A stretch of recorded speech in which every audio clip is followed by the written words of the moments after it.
Australian selectors have announced a preliminary squad of 18 cricketers for the ODI World Cup, which will be pruned down to 15 for the tournament, and it does not include Marnus Labuschagne, who's been dropped for the 5 ODIs versus South Africa as well after averaging 31.37 across 30 matches since his debut in January 2020.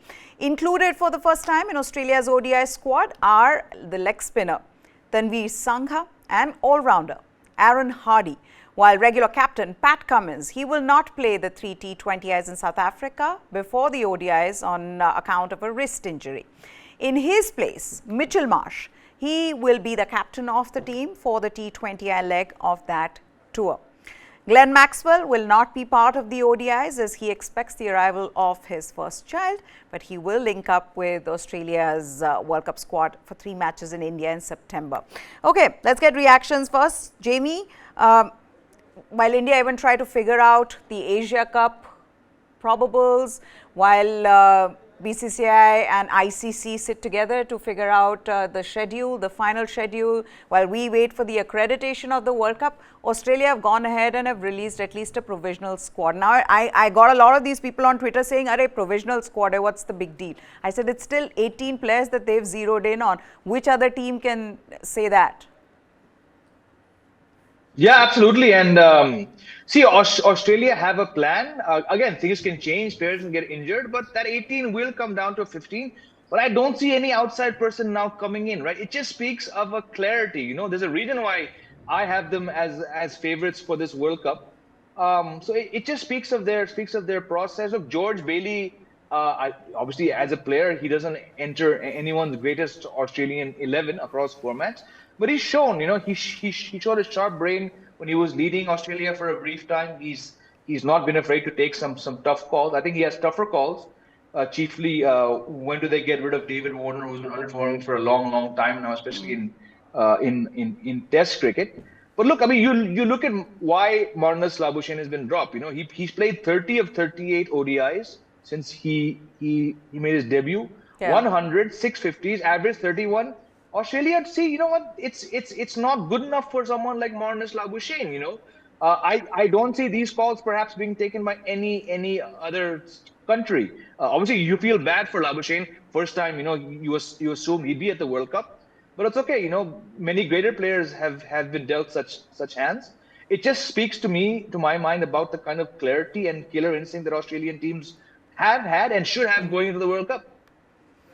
Absolutely. Now, inconsistency, like Jamie was saying, Chetan, has cost Marnus Labuschagne, and 30, that's his average, right? A career average in ODIs, and Australia thought that they really didn't fit into their plans.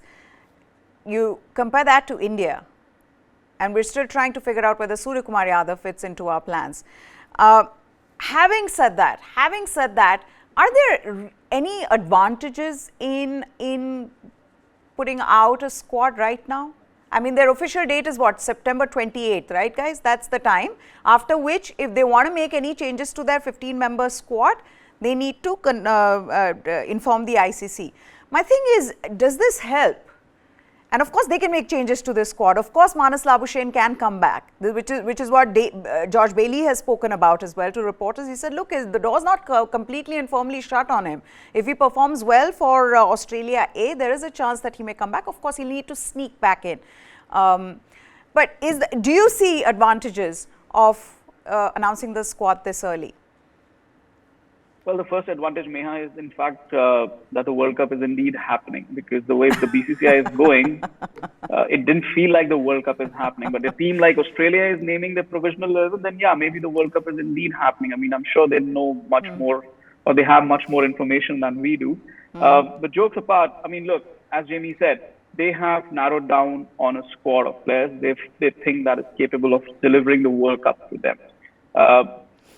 The big part is it gives confidence to those particular players. They know their roles. They know they are in the plan.